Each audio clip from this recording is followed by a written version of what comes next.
Hola, profesores, estudiantes e investigadores que nos acompañan el día de hoy.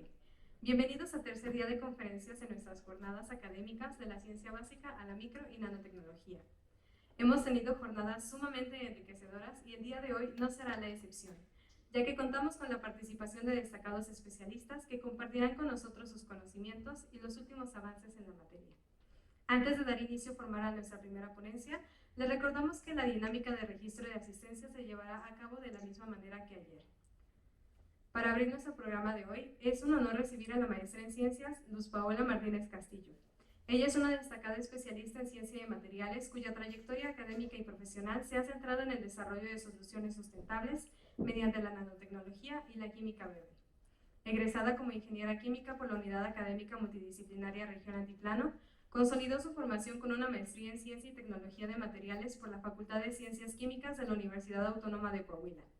Su labor investigativa abarca áreas de vanguardia como la obtención de nanocelulosa microfibrilada y la síntesis de nanopartículas de óxido de zinc y plata a través de metodologías ecológicas, además de contar con importantes aportes en películas poliméricas para la industria alimenticia. Luz Paola ha difundido sus hallazgos en prestigiosas plataformas científicas, destacando sus artículos en la revista Chemistry Select. Asimismo, su excelencia ha sido reconocida con 2 premios al mejor póster por la Academia Mexicana de Ingeniería Química y el Congreso Internacional de Polímeros y Alimentos. Escuchamos con atención la ponencia de la maestra en Ciencias, Luz Paola Martínez Castillo. Adelante. Muchas gracias. Buenas tardes. Como ya lo mencionó, pues soy maestra en Ciencias por la Facultad de Ciencias Químicas de la Universidad Autónoma de Coahuila.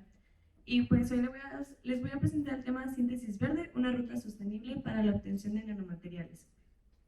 Y bueno, pues creo que esto ya lo hemos estado escuchando a lo largo de las jornadas académicas, pero es importante tenerlo en cuenta. ¿Qué significa trabajar a escala nano? Bueno, pues sabemos que a escala nanométrica los materiales se comportan de forma diferente, ya que estos pues llegan a tener propiedades ópticas, magnéticas, eléctricas, que cambian pues como tal cómo funciona un material o cómo se desempeña al mezclarlo con otros. Bueno, y pues como ya hemos visto a lo largo de estas jornadas, pues la nanotecnología tiene múltiples aplicaciones y vaya que es una rama bastante amplia en la que podemos centrar nuestras investigaciones, en las cuales está la medicina mediante sistemas de liberación de fármacos o de monitoreo de diagnósticos, en la biotecnología mediante agentes antimicrobianos, combatir resistencia bacteriana. También se emplea en el área de energías mediante celdas fotovoltaicas o en sistemas de remediación de agua. Y finalmente, o bueno, entre otras de las aplicaciones, está la electrónica mediante pantallas de dispositivos y nanochips más eficientes. Pero bien, ¿cómo podemos obtener los nanomateriales? Existen los métodos clásicos y este está el top-down, el cual consiste en descomponer a granel o bulk. Básicamente es reducir de un material a su forma más pequeña, y pues se emplea normalmente pues para algunos metales o aleaciones. El bottom-up, que es parte del ensamblaje, o digamos que de abajo hacia arriba, que es básicamente el proceso de nucleación o de procesos químicos en los cuales nosotros podemos obtener nanomateriales. Bueno, y aquí tenemos el lado oscuro de los métodos clásicos, ya que pues como les había mencionado, pues unos requieren como mediante esfuerzo mecánico o físico y los otros mediante procesos químicos. Esto quiere decir que, pues, por ejemplo, en dado caso que nosotros empleemos métodos físicos, pues obviamente vamos a requerir energía y esto puede ser algo costoso. Además de que mediante los procesos químicos nosotros solemos emplear pues, lo que son los agentes reductores y estabilizadores que pueden generar subproductos, o estos mismos ya son tóxicos por sí solos. Y pues esto ya genera una problemática de contaminación a la hora de nosotros obtener nuestros nanomateriales. Es por ello que se plantea uno de los métodos, que es la síntesis verde, que es un enfoque de la nanotecnología basado en los principios de la química verde, que utiliza sistemas biológicos como una ruta limpia y sostenible para producir nanomateriales. Y bueno, la síntesis verde representa una alternativa atractiva para la obtención de nanomateriales, ya que en este caso, pues nosotros empleamos lo que son extractos de planta, microorganismos, algunos hongos, como agentes reductores y estabilizadores. Esto quiere decir que en vez de usar 2 agentes, estamos empleando como tal un extracto que pues esto es sostenible y además es a bajo costo. ¿En qué consiste la síntesis verde? Bueno, en este caso, lo que nos ayuda a reducir y estabilizar las nanopartículas son los compuestos fitoquímicos de los extractos. En estos se encuentran los flavonoides, terpenoides, antocianinas, quitinas, entre muchos otros fitoquímicos en que se encuentran dentro de la planta. Los extractos se pueden hacer con el tallo, la hoja o incluso el fruto de la planta o la fuente que nosotros estemos empleando. También existen diferentes métodos de extracción en los cuales se encuentra la ebullición, maceración y pues por ultrasonido, que se puede hacer baño o punta. Una vez obtenido el extracto, este se filtra para poder tener como tal el extracto libre de sólidos y finalmente se emplean sales metálicas como precursores. En este caso pues puede ser cloro de titanio, nitrato de plata o cloro de zinc. Y bueno, pues aquí les tengo un pequeño estado del arte de lo que ya se ha reportado con respecto a la síntesis verde. En 2020, Shingal y colaboradores, empleando hoja de laurel indio, obtuvieron nanopartículas de óxido de zinc con propiedades antimicrobianas o antibacterianas. En 2018, Rajemush y colaboradores emplearon hoja de mango para obtener nanopartículas de óxido de zinc con propiedades antioxidantes. Goel y colaboradores en 2023 obtuvieron nanopartículas de plata empleando la cáscara del plátano con respuesta antimicrobiana. Y pues finalmente Garcés y colaboradores en 2020 emplearon la hoja de samarilla para obtener nanopartículas de plata con propiedades anticancerígenas.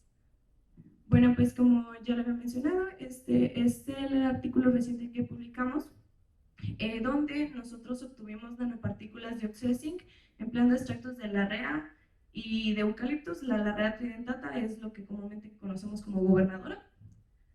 Y pues para determinar sus propiedades fotocatalíticas para la remoción de azul de metileno. Bueno, pues primero que nada, una vez obtenidas las nanopartículas, estas fueron caracterizadas. Lo primero que hicimos fue caracterizar por difracción de rayos X. En el caso del óxido de zinc, pues podemos ver que de acuerdo con la carta cristalográfica 361451, pues estamos hablando de nanopartículas de óxido de zinc en fase ursita hexagonal. Posterior a esto, pues analizamos por, bueno, aquí están las micrografías de SEM, donde pues podemos ver que si bien se presentan muchos aglomerados, tenemos gran presencia de nanopartículas con morfología cuasi esférica, y aquí es una medición que tomamos justamente en el equipo, que es de 54 70 nanómetros, entonces pues podemos ver que pues, la síntesis fue exitosa para obtener este tipo de morfologías. Aquí tenemos las micrografías de nanopartículas obtenidas empleando extractos de la rea tridentata. Pues si vemos en esta parte de aquí, a diferencia de la pasada, si bien todos estos son aglomerados, esto que se ve aquí pues son nanopartículas de menor tamaño. Y aquí podemos ver que igual si se encuentran aglomeradas, pues también son esféricas y pues son de menor tamaño. Bueno, una vez obtenidas las nanopartículas, pues procedimos como tal con la cinética de remoción del azul de metileno. Esto se llevó a cabo en un proceso de 120 minutos. De este lado podemos ver las nanopartículas de óxido de zinc empleando con extracto de eucalipto, en el cual pues si vemos se removió la mayor parte del colorante, que la concentración inicial del azul de metileno es de 10 partes por millón. Se usó la misma concentración para la remoción con óxido de zinc, empleando extracto de la rea. El sólido que se usó para ambas remociones fue de 0.05 gramos. Y algo bastante notorio es que, como podrán observar aquí, la remoción completa del azul de metileno se dio casi en los 45 minutos en la larrea, y pues en el caso del eucalipto sí tuvimos que llegar hasta los 120 minutos. Aquí podemos ver que incluso la cinética, pues la larrea se va más rápido, bueno, el óxido de zinc obtenido con larrea. Nosotros concluimos o reportamos básicamente que la larrea, pues al momento de tener nanopartículas son nanopartículas de menor tamaño, además de que puede que como tal la síntesis empleando el extracto de gobernadora pues haya resultado en mejores propiedades como tal en el óxido de zinc para que su remoción del azul de metileno pues fuera muchísimo más acelerada. En la distribución del diámetro de partícula, para las nanopartículas de óxido de zinc tuvimos de 70 nanómetros y de la REA 73 nanómetros. También se obtuvieron, o bueno, se sintetizaron nanopartículas de plata. Estas, en este caso, aún no se reporta como tal el artículo, pero pues aquí vemos las micrografías de las nanopartículas empleando extracto de eucalipto. Y pues sí, vemos que son partículas pues bastante pequeñas. Y igual, aquí en el caso de la larrea, pues vemos que también cambia su parte de aglomeración y pues vemos nanopartículas un poquito más grandes. Algo que me gustaría mencionar es que al momento de nosotros hacer el TEM, pues pudimos ver lo que son las redes que están aquí, que estas pues corresponden con la carta cristalográfica perteneciente a la plata cúbica centrada en las caras. Y pues sí, podemos ver que igual tenemos nanopartículas de tamaños pues bastante pequeños, entonces como tal la muestra tiene múltiples tamaños. Y pues bueno, también realizamos lo que es el DRX, que como ya les había comentado, coincidió con la carta cristalográfica 040783, correspondiente a la plata cúbica centrada en las caras, pues para ambas plantas. Igual aquí tenemos la dispersión de diámetros de partícula. Para las nanopartículas de plata en plan de eucaliptus, pues tenemos diámetros de partícula de 57 nanómetros y para los de la larrea 41 nanómetros. Algo que pues es interesante de la química verde es que las nanopartículas obtenidas por estas metodologías llegan a tener la propiedad de ser biocompatibles. Entonces, con la finalidad de observar o determinar la citotoxicidad de las nanopartículas, pues se hizo un análisis de viabilidad celular, en el cual pues emplearon células para poder ver si las nanopartículas eran tóxicas o no. Y aquí lo que estamos viendo, o que les muestro, pues es el control positivo, donde no se puso, bueno, las células están vivas, y lo que es el control negativo, que es donde adicionamos el tritón. Y pues probamos con diferentes diluciones de la concentración de nanopartículas de plata, y pues podemos ver que en diferentes concentraciones, pues sigue viendo, o bueno, sigue estando dentro del umbral de citotoxicidad. Esto de acuerdo a la norma, ya que si está por debajo del 70% no se considera viable, no se puede usar en sistemas vivos. Entonces, ¿qué aprendimos básicamente de estas investigaciones? Bueno, si bien podemos emplear las nanopartículas en múltiples ramas, en el caso de las nanopartículas de óxido de zinc se emplearon para la remoción de colorantes. Entonces aquí estamos hablando de una aplicación en el área ambiental para tratamiento de aguas. Y aquí, en el caso de la larrea, bueno, en el caso de las nanopartículas empleando extractos, pues sabemos que son biocompatibles. ¿Esto qué quiere decir? Que se pueden emplear en recubrimientos o en algunos sensores que pueden ir dentro de sistemas biológicos complejos, como lo es el cuerpo humano. Y pues eso sería todo. Muchas gracias.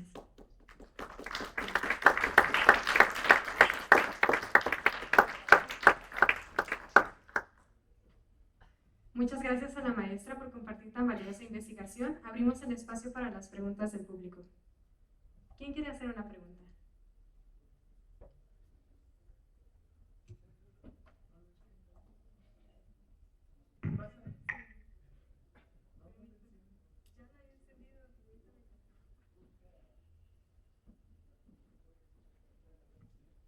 Ahora sí, es que no me fijé si alguien tenía preguntas.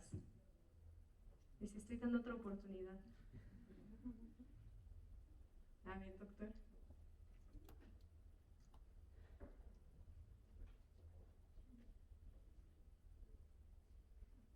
Ah, se cayó el cosito, ¿verdad? Si no.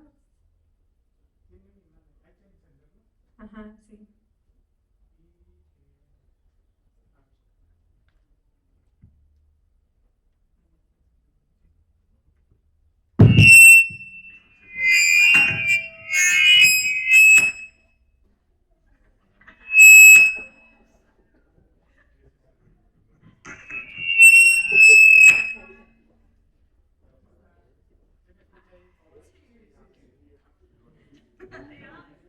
Sí, no.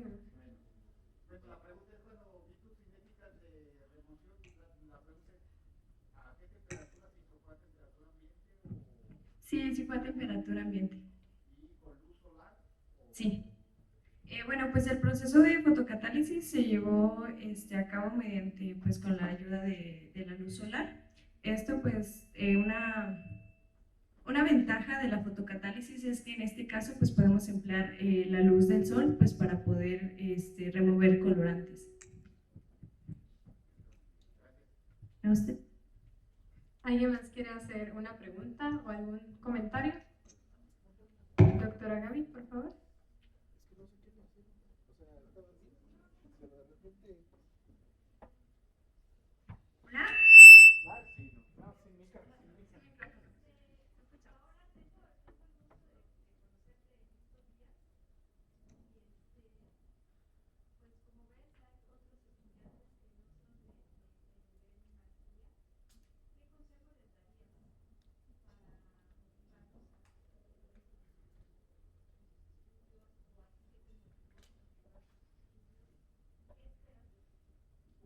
Bueno, pues les tengo que decir que la ciencia es muy bonita, es una rama de la cual te terminas enamorando.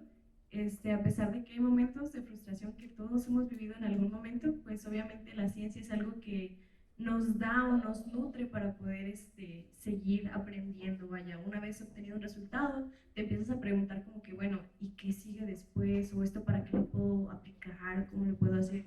Entonces, la verdad es que si se consideran unas personas curiosas o si realmente les interesa como tal un tema y dicen de que yo siento que puedo ser bueno o buena en ese tema, pues que lo desarrollen, más que nada que le agarren el amor a la ciencia, porque la verdad es muy bonita y te retribuye bastante bien. O sea, el obtener un resultado, a veces una micrografía, creo que el doctor Hugo sabrá de que en el momento en que obtuvimos las micrografías de las nanopartículas, pues sí es emocionante, ¿no? El verlas, decir, o sea, ya pasé por toda la ruta de saber cómo obtenerlas, ahora ya puedo verlas. Entonces sí, es una sensación muy bonita. Entonces los animo a que pues sigan estudiando, que investiguen, y pues nada, solo eso, invitarlos.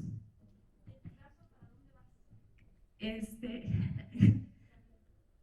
bueno, pues sería como tal, sí, bueno, yo quiero seguir estudiando, quiero formar parte del Sistema Nacional de Investigadores, esa es como que la meta. Pero más que nada me gustaría seguir difundiendo en estos espacios. Creo que es un bonito espacio o es una buena oportunidad para que diferentes estudiantes, profesores se acerquen y puedan pues conocer un poquito más. Entonces la verdad siento que además de hacer investigación, seguir estudiando con un doctorado, un postdoc o pues demás, pues también seguir acudiendo a este tipo de espacios para pues convivir con más gente y ver cómo se puede colaborar. Gracias, doctora. Muy bien, cedemos la palabra al doctor Ramón. Paola, un favor, explícanos con más calma. Muy rápido. ¿Cómo haces tu síntesis verde?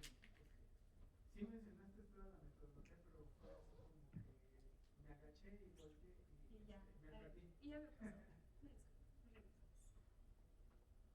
Bueno, pues como lo mencionaba, los que se encargan de hacer este proceso de síntesis son los metabolitos secundarios. Los alcoholes primarios y secundarios presentes en el extracto son los encargados de reducir y estabilizar la nanopartícula. ¿Dónde se encuentran estos alcoholes secundarios y primarios? Pues más que nada en los polifenoles, flavonoides, terpenoides. Todas esas son una familia que se denominan fitoquímicos, son los químicos presentes en las plantas por sí solos. Entonces, estos al momento de entrar en contacto con la sal precursora, pues hacen que se disocie y pues que empiece a reducir como tal la parte metálica. En el caso de la plata, pues pasa a ser plata metálica con carga cero y pues posterior a la reducción se da la estabilización presente igual en estos mismos componentes químicos que tiene la planta. En ese sentido, bueno, así a nivel simplemente de lectura, de camión, de autobús, pues, yo había visto que los flavonoides suelen darse en frutos o plantas rojas. Y que por eso se da mucho en el vino. Pero a lo que voy es, son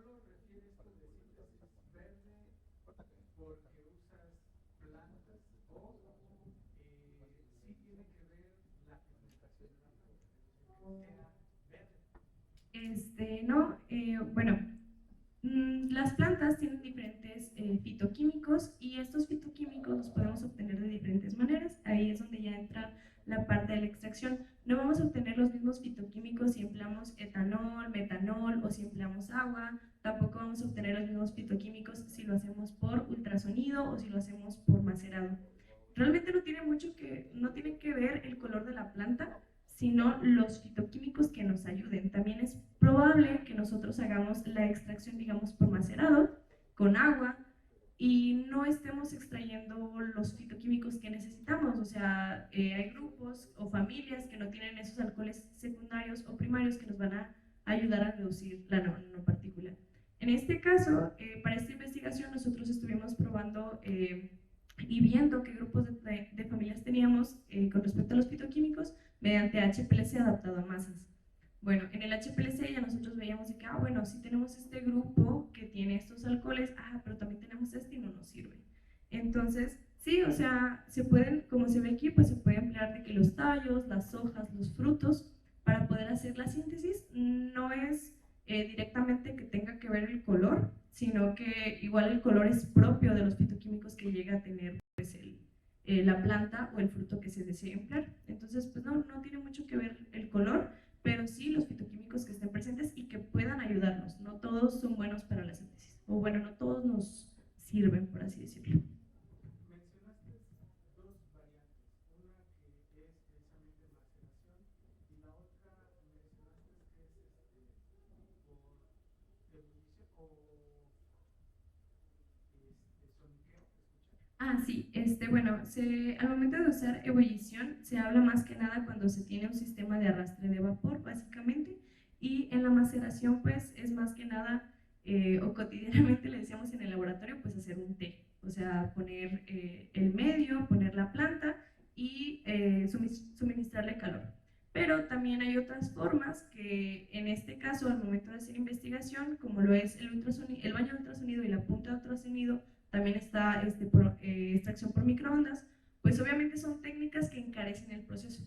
Entonces muchas veces al momento de nosotros hacer investigación, pues buscamos que sea un poco más viable. En este caso, pues que se emplea maceración o ebullición, que son complejos un poco más económicos, pero pues obviamente el arrastre de fitoquímicos más complejos o de estructuras que nos pueden ayudar más, pues se van a obtener pues por metodologías un poco más pues más complejas, como lo es la punta de ultrasonido o el baño de ultrasonido. Y sobre tus imágenes que presentas en las microfotografías de barrido, ¿tú esperabas esos cúmulos o esperabas nanoestructuras aisladas?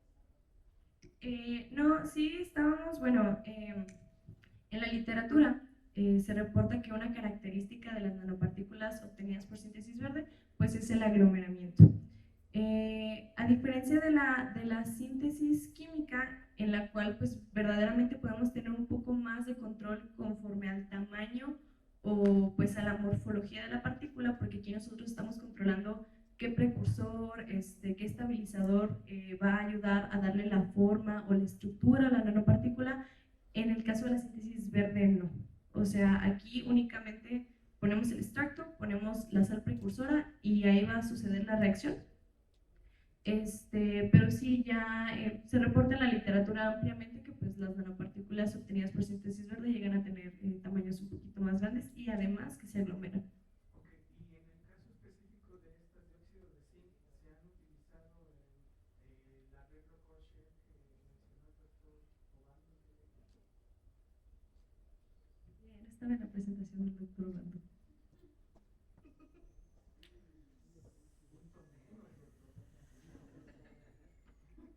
Exhibieron. Ay. Perdón, cambiamos de pregunta. Por favor. También en las micrografías presentaste una red donde dijiste que eso te daba evidencia de que tenías tus nanos en las fases centradas en la cara, ¿no? Sí. Ajá, en las de plata, sí.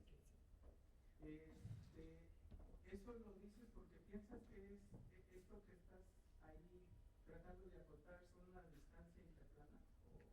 Sí, bueno, esto que vemos aquí también se realizó en el TEM, en el equipo, para ver las distancias interplanares. Al principio, cuando estaba viendo la técnica con el doctor Nicolás, pues me explicó un poco de lo que eran las distancias interplanares y que esto tenía que ver con el acomodo de los átomos a lo largo pues, de la red cristalina.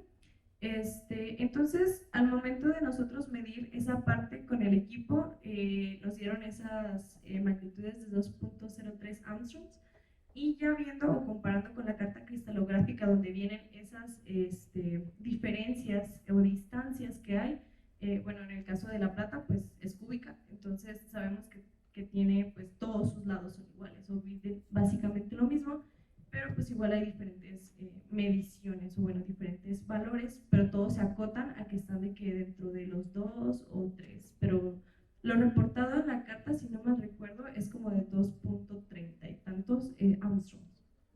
Las orientaciones del difractograma en efecto podrían coincidir con la planta de esta estructura, pero tú con esos índices calculaste las distancias interplanares No. para confirmar que fueran las de la micrografía. No, pero como tal, por difracción de rayos X, con base a los ángulos que aparecen en el difractograma, pues confirmamos que es plata centrada en las caras. ¿No te hizo el doctor por transmisión una difracción con electrones? Sí, pero no la presenté aquí. Ajá.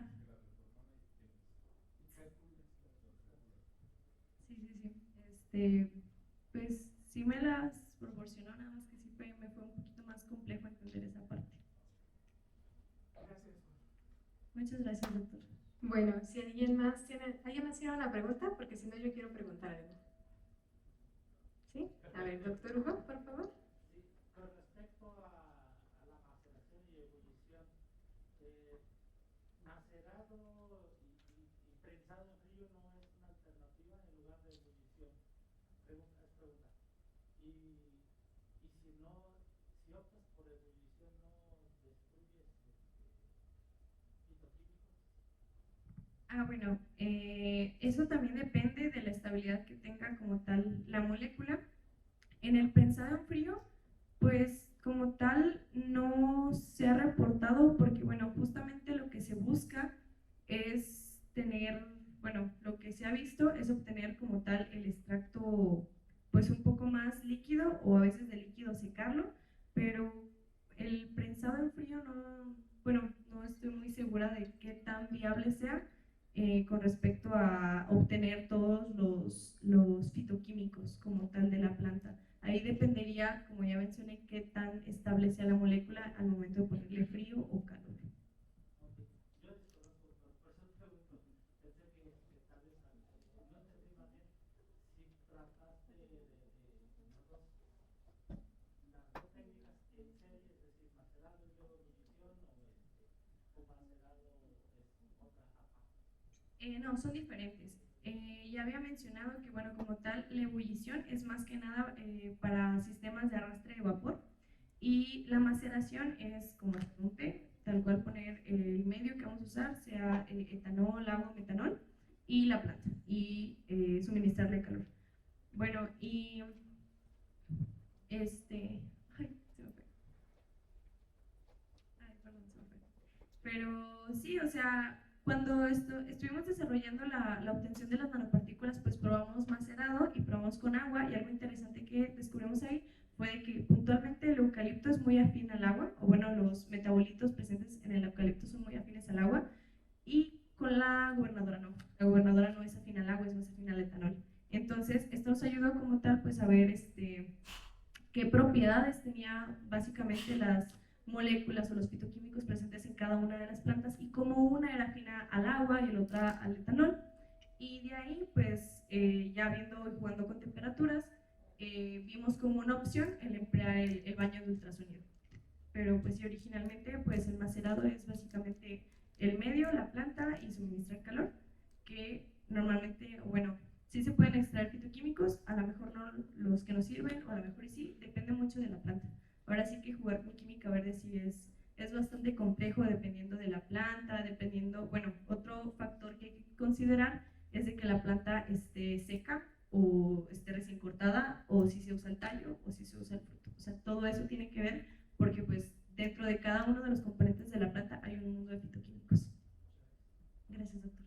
Adelante con tu pregunta, sí vas a preguntar algo, ¿verdad? No sé si entendí bien, pero creo que en algún momento mencionaste como que estas partículas que se adquieren de esta manera son como que más compatibles o biocompatibles o algo así. ¿Qué las diferencia, o sea, qué los vuelve más compatibles con respecto a las obtenidas de una manera más tradicional?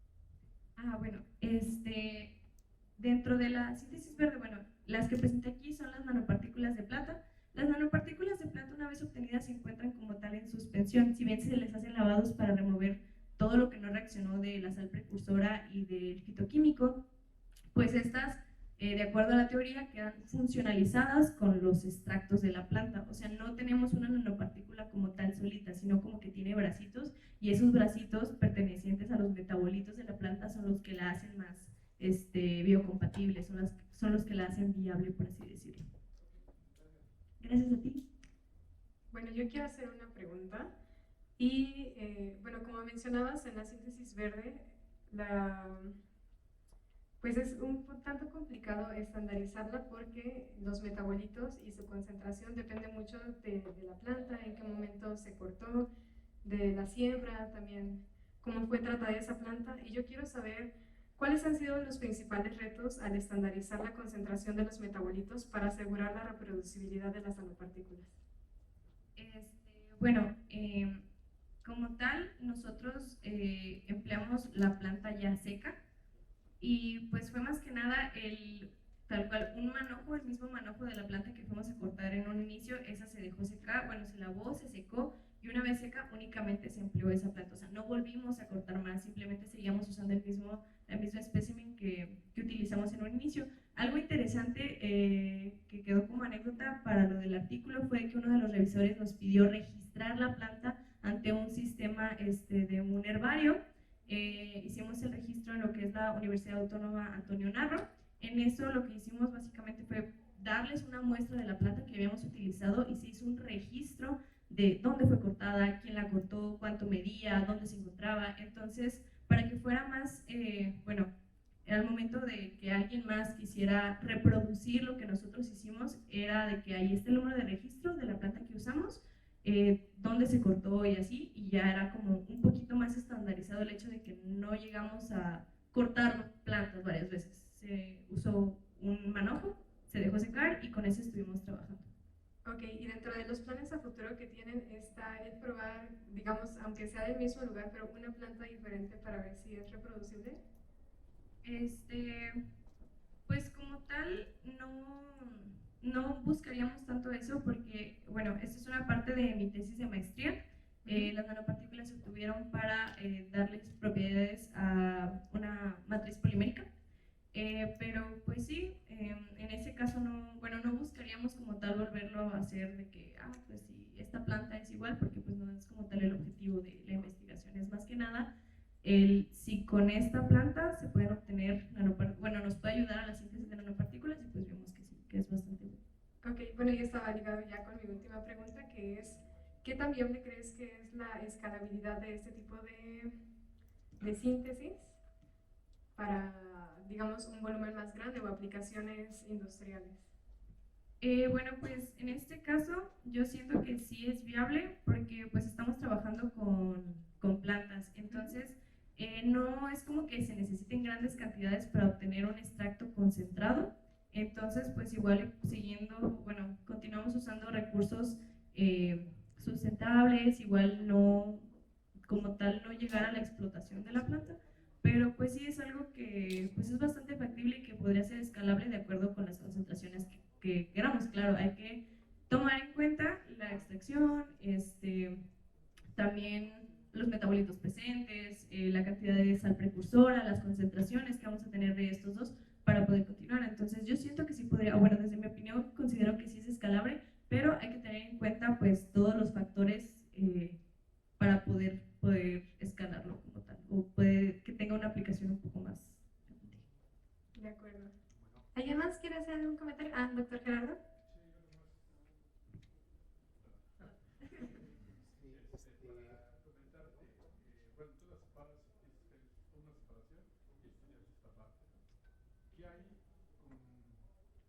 reciclar la parte que tienes, o sea, si se ha probado o analizado el residuo que tú tienes en solución, o sea, ya todo tu nómina.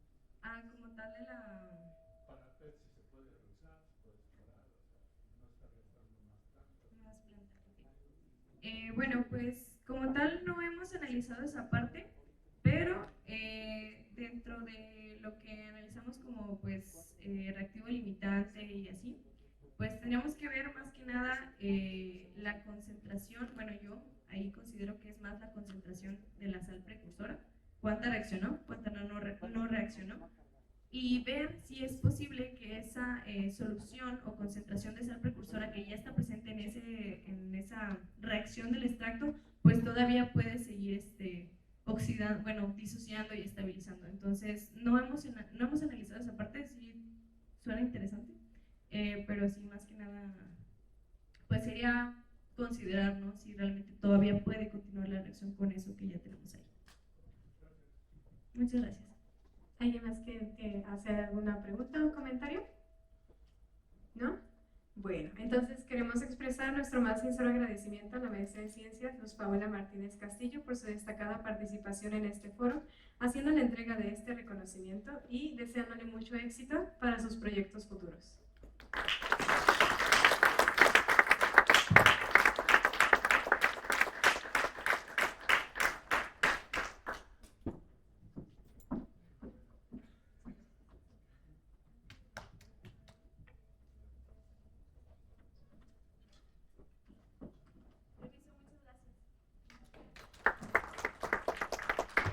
Vamos a dar